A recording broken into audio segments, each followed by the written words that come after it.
Hello. Hello, doctor. Good evening. Good evening.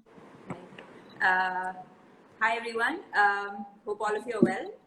And I'm Mithuna, and I'm here on behalf of Vivek's Foundation.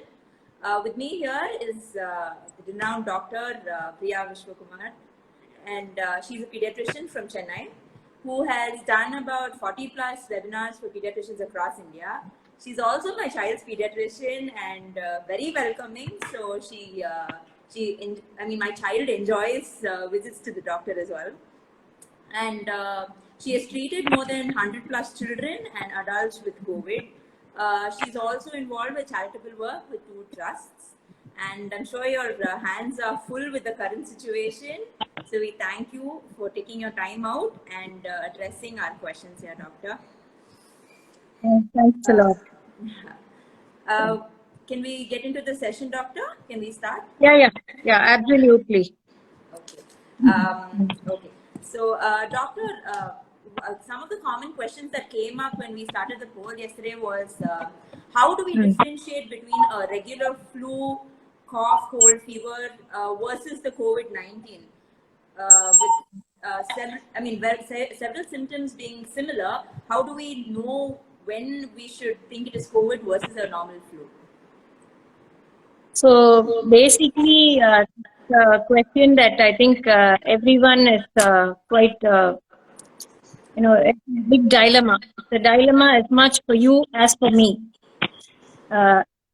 So the thing is, in this COVID-19, there are no specific discerning factors in the sense that there isn't a particular kind of cough or a particular kind of secretions, or there are different types of fevers, like you say, an intermittent fever or a step ladder pattern. Unfortunately, in this disease, which is evolving, our knowledge is also evolving with the disease as days go by. There are no specific factors. So it could be just a fever for 2 days and the child is okay, or just the parent had a slight nasal block or feels that they drank something cold and had some throat pain, which 2-3 days later somebody else gets. So the one main factor in this is, in any infection, if you see in all these years, if somebody is sick, only they are sick. It's not the entire family getting sick. So in this particular COVID-19, the speciality or whatever you call it seems to be that so many people, clusters of families, clusters of people rapidly falling sick with either similar symptoms or different symptoms. So there is usually a fever which can be initially high grade in children. There can be shivering associated with it. Then there could be a running nose, slight throat pain. Many children and adults complain of something blocking the nose or some kind of pricking, like a sandpaper sensation in the throat. These are not really specific, but these are usually the things that I hear from many patients. So to summarize, I don't think there are any different symptoms that you could differentiate between a common cold and flu-like and COVID-19. If your child or you have been in contact with somebody who's likely to have had it, I think look for it. And if somebody is some unusual symptom presenting, I think then you look for it. Isolate and go on with it. Okay. All right, doctor. Right. So, wait for a few days and see if it is passing on, and then take the test. Maybe if you still have a doubt, talk to the pediatrician. Right. Okay. And between the first and the second wave, we've seen a lot of symptoms changing. Like, for example, in the first wave, fever was the main thing, but here I think indigestion, dysentery has been more on those lines. So, and it has affected a lot of children in this wave as well. What could be the reason, doctor, that children are more prone to it this wave? See, when it came initially, what happened is we started what were called fever clinics, because fever was the first symptom. So if somebody had fever for 2 or 3 days, you immediately, isolated them, and you kept them, treated them, whatever, and they recovered or admitted them based on whatever they needed. But in this particular wave that is happening, the virus seems to have mutated quite significantly. It's like survival of the fittest. So for the virus to survive, it needs to, keep being transmitted. If you break the transmission, the virus will die. So for that to, it has adapted itself in the sense it has gone into hiding and it's causing different kind of symptoms. So we are also having what is called a pandemic fatigue. So everybody is fed up of being, so they're actually, children are mingling, adults are mingling with their friends, which was what was happening. Many weddings, lots of things happened. So a lot of children were in contact. So they seem to have quickly picked up. The fortunate thing is, one is, though there are more number of cases, luckily they don't seem to be so badly affected, which is the good news. Okay. See, in any disease, as long as we're able to handle it, and children get better or adults get better, and they're not too sick, it's not such a bad disease. I'm sure we can manage it. We have enough medication. Okay. Only when it goes beyond that, then only it becomes a problem. Okay. But And this variant is called the B1617, which is the Indian variant, which we are facing right now. Okay. Yeah. But fever is also one of the symptoms these days as well, or some children don't have fever also and they're still positive. Correct. You're absolutely right. Fever could be a symptom, but the other symptoms can be vomiting, loose motion, loss of appetite, loss of, just lethargy, or if the child is just sleeping more than more than usual. So any unusual symptom which was not present in the child is what you must look for. Okay. All right. And especially if anybody has been in contact with a symptomatic person, even though the child is normal, very high chances of the child having infection. And if we do feel that the child has an infection, whatever be the age of the child, can we take a test or do we wait it out? What do you suggest again? If they have had a very close contact with a person who was positive, then what do we do? So the ideal thing to do would be to do a RT-PCR, which is called the gold standard, which means it is the test which gives you the highest positive results. Okay. But if you're strapped for resources, you don't want to test everybody. There are 3 people positive in the house, the father, mother, a grandparent.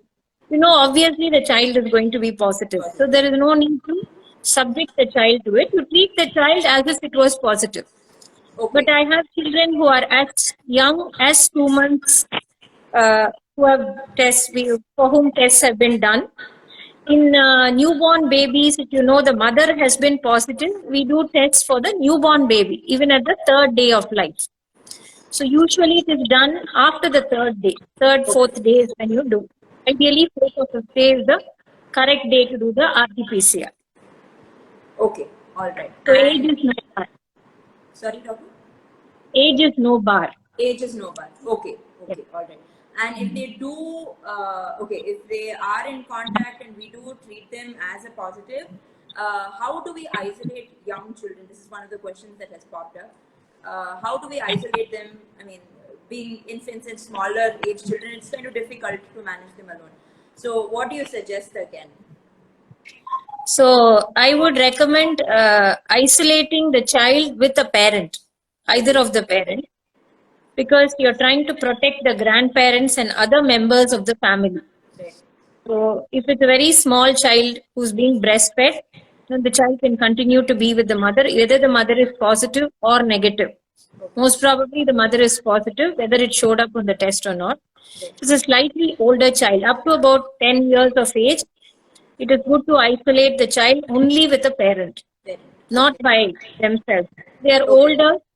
Then in some way, if you can monitor, then you can, like 11 to 18 years again are pediatric adolescents. They can probably be on their own with some kind of monitoring. Okay. All right. Okay. And again, if a child is confirmed positive, what are the parameters that the parent should keep it tabulated, and the frequency of tabulation of these parameters?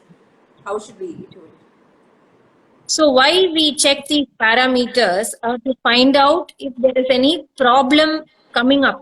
So we have to anticipate problems and treat them before they actually get into worse situations. Right. This is one disease in which it is so rapidly progressive. By the time you wait and find out, you miss the bus. So you have to anticipate problems.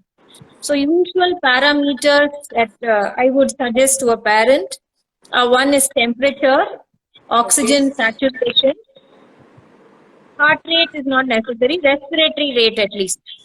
Okay. So the first two parameters, anyway, the saturation would be reflective of the respiratory rate. If it was very high, obviously the saturation would be low. Okay. So the temperature monitoring and saturation at least 3 times a day, and a watch on the respiration. Okay. Because then you would know the child is just having mild symptoms or is progressing to a more moderate disease or severe disease. Okay. While calculating respiration, you mean how the breathing of the child is and whether. Correct. Correct. So for a parent to find out, you may not really know how to calculate the respiratory rate. Right. So what you do is you look at the abdomen, because all children breathe through their abdominal muscle is involved in respiration. Okay. So you can either visually see the respiration, just lift the dress of the child, make the child lie down comfortably, Okay. and count the respiratory rate for 1 minute. Okay. Or if you're visually not able to see it, you keep your palm on the abdomen of the child, so you can feel the respiration. Okay. So there are different respiratory rates. So if the child is less than 2 months, the respiratory rate is more than 60 per minute, it means the child is really breathless. Okay. All right. So between 2 to 12 months, it should be less than 50 per minute. Okay. Till 5 years, about less than 40. More than that, if it's more than 5 years, more than 30 per minute is fast breathing. Okay. And the saturation should be less than 94% for a mild disease. Okay. This is for all age groups of children, doctor? Saturation? Yeah, saturation. Okay. So what we mean by saturation is oxygen is in the blood. So the pulse oximeter measures the flow. When it's measuring, as blood is flowing, it checks the oxygen content. That's what we mean by saturation. Ideally, it should be 100, 99 to 100%. If it's going below 94, that means you're getting into moderate disease, which may require hospitalization. Okay, all right. And in your experience, how do the children react to different age groups? I mean, children who are much younger, do they recover faster, or how is it? Like, I mean, you would have seen a pattern maybe. So, is it something that we can look at? And so usually, most children across ages usually recover quite well. okay, Younger children do tend to recover faster, but we do have children even 1 year, 1.5 years, who have gone into more severe COVID disease and complications like multi-inflammatory syndrome in children, things like that, which are indicative of severe disease. But the rule is always we go by the rule, not by the exception. So the rule, most of them recover quite well. Okay. And it's important to talk to the child because they're very scared. They're bombarded by on all sides. They're locked up in a house with all. You don't know what will happen to them, what will happen to somebody else. So it's important to keep your communication open with your child. Okay, all right. One of the questions that has come up is, have you heard of sleep deprivation with children during this period? Is it a common? So I see sleep deprivation in both children and adults. It seems to be one of the symptoms in this disease. Okay. Probably there's a hormonal imbalance which occurs, and there is also when you're locked up in a room, it probably induces into some kind of fatigue, mental fatigue, where you're worried. There's a lot of anxiety. All that could prevent. Okay. At the same time, the metabolism is also altered. So that could lead to alteration in what is called the circadian rhythm, which is Okay. responsible for normal sleep. Okay, all right, fine. And okay, again, with respect to home remedies, do you suggest anything for a child that is infected, or when the parents are infected, that we can give it to the child to make it feel better? Do you suggest anything? For this particular COVID-19, we actually have no medicines. We don't have like, okay, for malaria, you give an anti-malarial. We don't have anything like that yet. It's all research is going on. So we treat very symptomatically. If the child has fever, we give paracetamol. If the child has a cold, we give an antihistamine. So these are medications. But it's always, you have to support the child with other measures, like home remedies, like if there is a fever, wipe the child down. All these are home remedies, like sponging, make sure there's adequate hydration, some steam inhalation. You have to be careful so that the child doesn't touch the hot water. But what happens if there is a nose block, steam inhalation, probably with either plain steam or with some substances which are not toxic, can help improve it.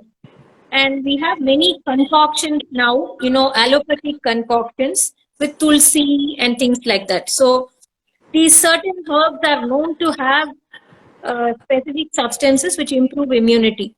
Okay. The whole thing this pandemic has taught us is to improve our health in every way to fight it. So certain home remedies are useful, but they should not be blindly followed. See, what's happening is WhatsApp is both a friend and a foe. So much of information coming in. Drink this 1 cup of this, homemade thing, and your immunity will just blossom, things like that. So use your find out the source.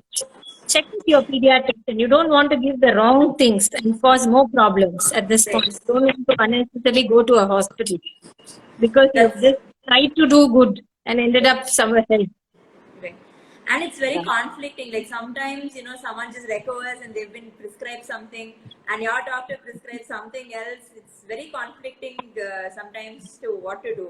So I think we should just follow our doctor's advice and go on. Yeah. The one thing that is most easily available, especially in India, is friendly advice from everywhere.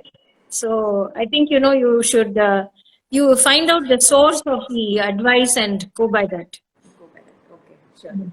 And with all these lockdown and the fear of COVID, we don't go out much. So, exposure to sunlight, everything has come down. So, what about supplements? Do we give them multivitamins, or do we test the children before giving? What do we do? See, vitamins, minerals, etc. are substances that should be given in a particular quantity to maintain the normal metabolism and immunity, to confer immunity for that child or adult. So these have to be taken in a particular amount. So too much of anything is also dangerous. Like too much of vitamin C will create a problem. Too much of vitamin D will create a problem. So ideally, a balanced diet gives certain amounts of nutrients, but it does not give vitamin D, which you get from sunlight. It does not give micronutrients, which can come from probably supplements at this point, or enough of iron, etc. So I think before you give, don't just go by a WhatsApp message and just give, okay, Zincovit. That seems to be the commonest. Everybody knows Zincovit. It's just a brand name. It has a certain amount of nutrients. Please check with your pediatrician if this is the amount. Vitamin D, the normal requirement for most children, younger children, is about 400 units. So there are many prescriptions which say, give 60,000 units daily for 1 week. The child will get into severe problems. So that's a monthly dose for even an adult or a older child. So please check and give the supplements in accordance with what should be given. So always get proper advice and expose your children to sunlight to get vitamin D. It should be between 10 a.m. to 3 p.m. You must expose at least 25% of the body surface area which means, you wear sleeveless dresses or shorts for the child and expose them for 15 minutes in sunlight during that particular time. Okay. So that will give the daily amount of vitamin D. Okay. Once a day is sufficient Yeah, once a day for everybody. for everyone. Better for all of us. Because they have done a lot of research in this COVID and found that vitamin D in adequate quantities prevents severe disease and also helps in recovery from if you fall sick with COVID. Okay. Yeah. Okay. Okay. So, and if the child does test positive, is it required to take these blood tests to check these parameters, or do we wait?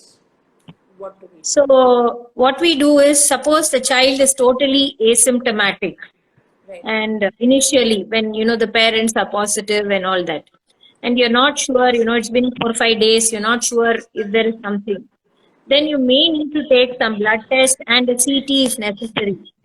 Okay. There are what are called protocols that we have in place, which are given by the Indian Academy of Pediatrics for mild disease, moderate disease, and severe disease. Okay. So for moderate and severe disease, definitely blood tests are needed.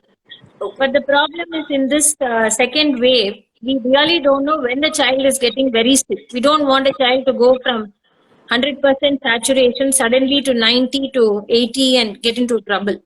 So at that point, externally, we are not able to make out sometimes. Okay. And because another problem is, we are not able to physically examine the child. We are only doing video and teleconsults because, there's somebody COVID positive in the house. So we may need to do blood tests and CT scans Okay. or CT tests if indicated. All right. Okay. Okay.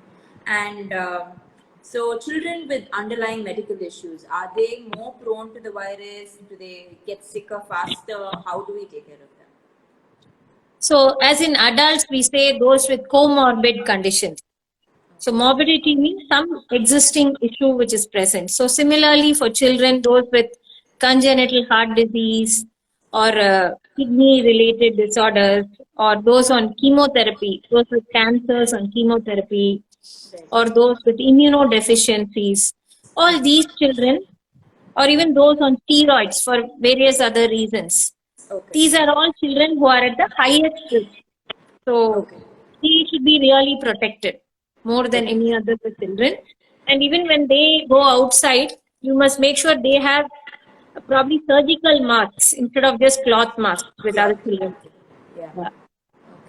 A follow-up to that is, what masks should children wear? I mean, do they have to wear cloth masks, and what age group do they have to start wearing it from?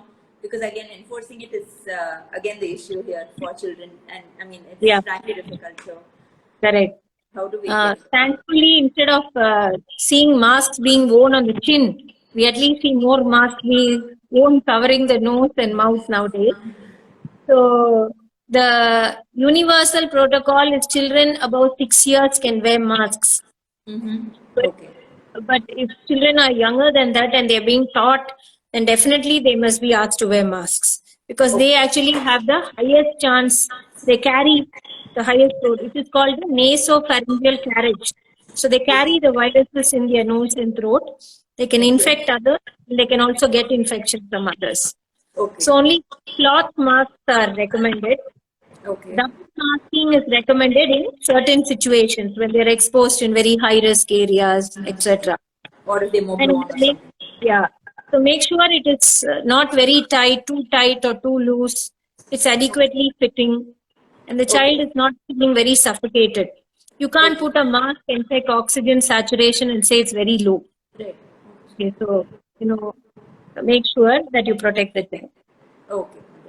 And at the end of the virus, do we retest the child, or retesting is not necessary? We just wait for the 14-day window and we let it go, or what do we do? Again, how do we get back to normalcy once the COVID is done? It's actually not necessary to test the child. So once you finish the 14-day period of isolation and quarantine, then it is you can just go on as usual. Unless the child is having symptoms, like probably a persistent fever or something, or going into more severe disease. Okay. One of the questions that have come up is how do we deal with the hydration status as they don't drink water as much as they should? Uh, You and can yeah, yeah, please go ahead. sorry. And she's also asked how long will the fever prevail and what is the time of recovery?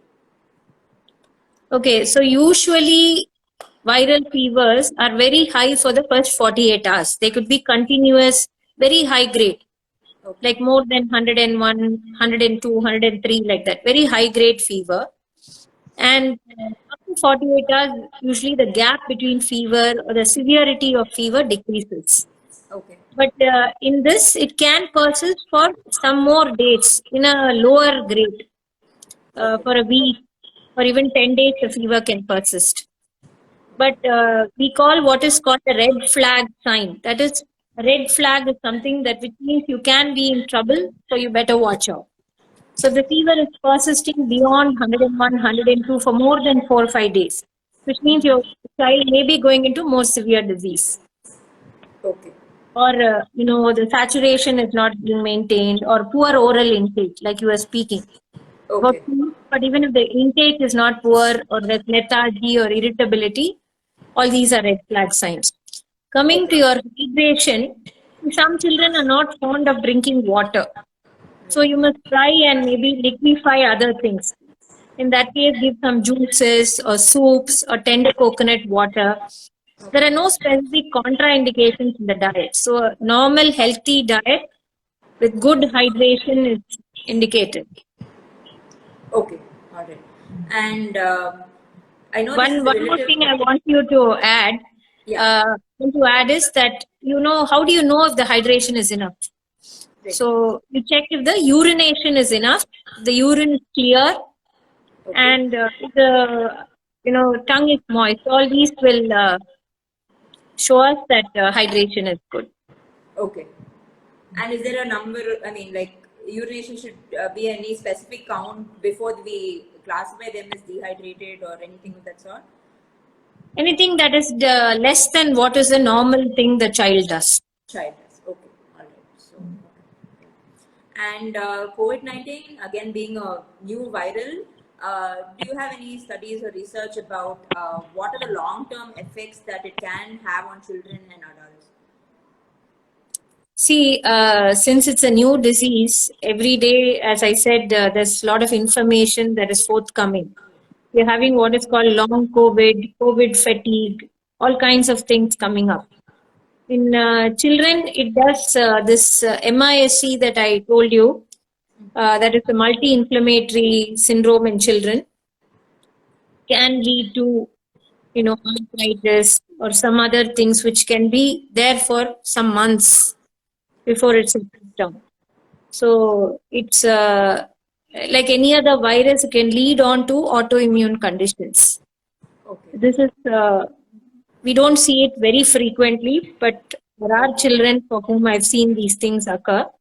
But I cannot give you any specific information saying these are the long term, because we really don't know.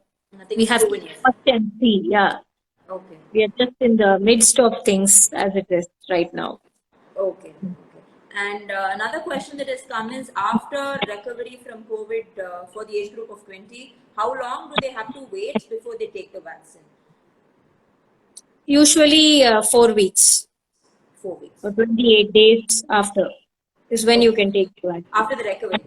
After the recovery. Recovery, okay. And okay, again with there's a lot of fear for people to go out, especially to hospitals. So with respect to children, there are a lot of vaccinations that they have to go and take on a regular basis.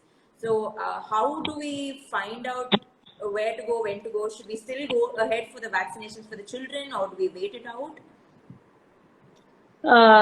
See, there are 2 vaccinations I want to touch about. One is the regular vaccinations are very, very important. See, these are vaccines that have been, in place. The vaccination schedule is in place after so many years of research. And they are again life-threatening illnesses. Like COVID-19, one disease, there are so many life-threatening illnesses. So it's important that our child is protected against all those.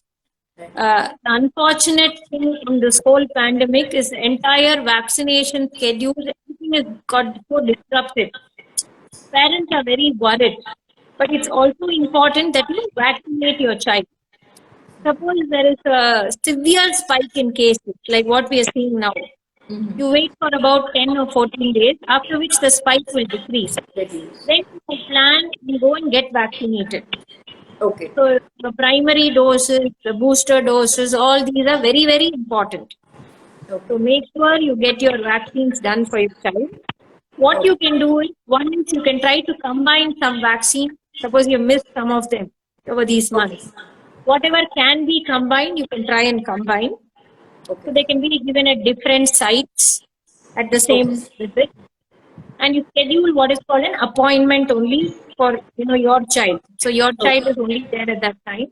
So you're not Okay. there, sitting in a crowded OP like normally how it is.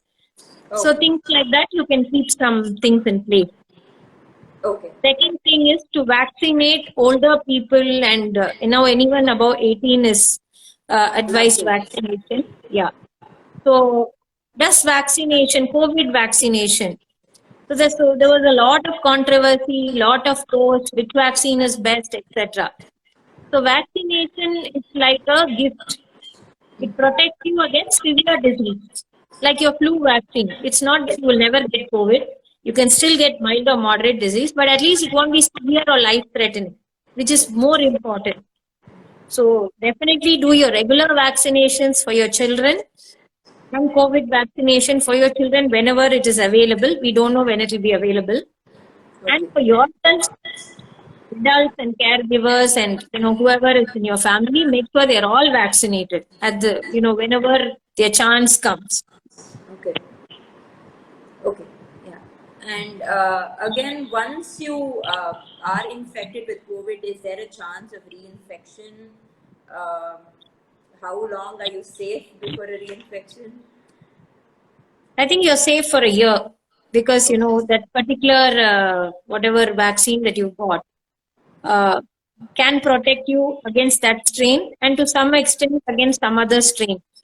Okay. Don't have too much knowledge at this point, because it's still evolving and the strains are evolving. Right. So probably it will come to something like the flu vaccine, which we give yearly for children. Probably we will need to take the flu vaccine and the COVID vaccine. We may Okay. come to that. Okay. Is what I feel. Mm. Because Okay. as it keeps changing, they will have to modify the vaccine to Right. act against the newer strain. Okay. Like a booster dose or something which will come Right. out. Yeah.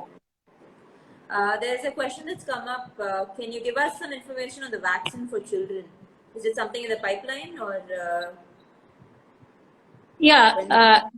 Of course, it's in the pipeline, but it's not been started anywhere in the world yet. The Pfizer vaccine has been licensed for about 12 years of age, but Okay. we don't have specific data. This is in the US, not Okay. here. Okay. Uh, the Indian government is very strict. We don't recommend or allow any vaccines unless there are proper trials, because Right. we don't want any mishaps. Right. The idea of giving vaccine is to protect the child. So if something can harm, we really have to, we can't allow that. So we have to Right. wait till there are good trials and good immunogenicity, that the vaccine is safe, doesn't have adverse effects. All these should be taken into consideration. Okay. And another question was: is there any specific diet that needs to be followed during the infection? Um, as in any viral infection, lot of fluids, good hydration, be in a cooler environment, because if your body is burned, you need to be in a cooler environment to bring the uh, fevers down. Normal diet. So, Okay. okay, if the child is feeling very tired, then maybe some extra, nutritional supplement, etc. But a normal diet, which not junk food, but a normal diet can be followed. Okay. But is it completely possible to stop children with without junk food for 14 days, doctor? I don't know if Is I it don't know. possible for adults to be without junk food for 14 days? No. So, That's yeah, fair so enough. correct. So it's see, the thing is, it's a balancing act. When even in a diet, when you follow a diet, say to lose weight or anything, there is something called a cheat diet. So one day is a cheat day. So it's like that. Only thing Okay. is if the child is sick or it's not feeling, not able to taste or smell, very difficult. When you just feed more frequently, whatever the child likes. Doesn't mean it should only be junk food, but little bit nothing will happen. Right. Okay. You have to be practical at the end of the day. Yeah. Okay. And this may sound silly, but there are a lot of forwards and WhatsApp messages like how you discussed. Everybody are ready to give their own piece of advice to everybody. Where do we draw a line, or where do we go and check whether this is what we should do, or is there some resources available for us to go and check, or what do you suggest? So usually, if you want official resources, I think you should look at the WHO website or the UNICEF, or whenever the Ministry of Health and Family Welfare has a website. These are official portals. But otherwise, I think look at people who are actually treating, or your pediatrician or any official source, rather than just forwards. Most forwards tend to look very nice, but whether it's actually safe for a child or it's necessary, all these are important. Okay. And the new keyword seems to be organic and natural foods. So everybody thinks anything organic is good. How do you know it's organic? So, you just need to make sure that it's true. And herbal. Now, herbs can be good and bad. So herbal concoctions, any herbal concoction need not be good. Right. So, use your discretion and check With the before. doctor, maybe. Check with your doctor or somebody who knows about it, maybe a nutritionist or a doctor, before actually following it. Okay. And there's a question that said, is it true that while having COVID, we're not supposed to use air conditioners? You can't use air conditioners in, say, like a hotel or something where it's the common central air conditioner, where it can spread from one duct to another duct. But if it's just in that room, there's nothing wrong using an air conditioner. I think we are sitting in peak summer of 40 degrees. So even if one were not sick, sitting like that, one would fall sick. That's yeah. And with the current situation, again, there are many couples who want to start a family and are very confused with the current pandemic going on. How safe is it? Is it okay, or should they wait it out? What would you advise? See, one thing is we don't know when this whole thing will get over. So this wave may get over. We are, I think, nearly at the peak. So maybe in a few months' time, 1 or 2 months, I think we should be in a better place than what we are in now. Right. But there are a lot of reports of a third wave, fourth wave, etc. Right. So we can't also indefinitely postpone families. Correct. So maybe, for a couple of months till, when, things are a little better, I think one should plan and have children.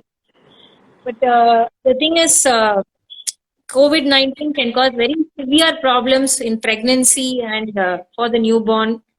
It can cause. There is no transplacental transfer, which means it doesn't go through the placenta to the newborn. But if it affects the newborn or pregnant mother, there can be problems. So, to postpone at least for a few months till things are accurate. Yeah. Okay. And another question that has come up is, if one of the parents have symptoms, what precautions should we do for the other parent and the child, and how to isolate it? So if one parent has symptoms, first isolate that parent. Do an RT-PCR for all the contacts. If it's just the third day and that person has been found out, at least the next day or something, do an RT-PCR. Okay. And then you can't isolate a small child from the parent. Right. So you do accordingly. It's important to test everybody else. And then based on the results, plan out what needs to be done. Okay. One thing that's important to remember is if you've been in close contact this particular variant needs only 8 to 15 minutes in the same room to actually get transmitted. So whether they are symptomatic or asymptomatic, they are most probably likely to be infected. Okay. And whether your result says positive or negative, they're likely to be positive only. Okay. So they should probably limit themselves to be in the house and manage. Right. Okay. And with this again current state, children, what do you say is a safe place for the child to play? I mean, to be inside the house the entire day for a couple of weeks is very difficult. So, what is a safe play for a child? I mean, where can the child go and play safely? I think in an open area, if you're in an independent house or you're in an apartment where there's a smaller area where it is open, the child can go play there. It is only in closed places it's a problem. So you cannot allow contact in smaller closed areas with air conditioners, etc. Open playground, children can go play and come, not contact sports. Okay. Some kind of cycling, skipping, running around, all that should be allowed. I think all of us feel like we're in cages, like how animals feel like at this point. So it leads to a lot of physical and mental abuse for everybody. Okay. Children should be made to exercise and play. Right. Okay. And is there any myths that you would like to burst for our audience that the common myths that you encounter with parents? One is that I keep getting calls from various people on lots of things. They test positive. Like we said, they get information. So this morning, somebody called me up and said, there is this antiviral that is there. Should I have it? My doctor says it's not necessary, but my relative says please have it. Should I have it? See, the fear of something probably wrong is uppermost in everyone's minds now, which is, I think, understandable. But at the same time, I think, trust the doctor because I'm sure they mean good for you. These are all chemicals at the end of the day, all medicine. It should not be used and abused by everybody like that. When it's indicated, yes, you must take it under medical supervision only. And if it is indicated only. So this is one thing I want to tell you all. There's a lot of, the media is just overwhelming nowadays. There is a lot of, everybody knows ivermectin, doxycycline, remdesivir, etc. They're all not indicated for you. They're not definitely indicated for children. Only in very extra, situations where there's moderate or severe COVID, either in children or adults are they indicated. So one is don't panic. One myth is okay, we are all going to die because you got it. No, you are not going to die. Okay, most 90% plus 99%. India has the lowest fatality rate compared to the entire world. I know we are having a lot of cases, but we also have a huge population. Yeah, so comparatively our cases are less and identify early.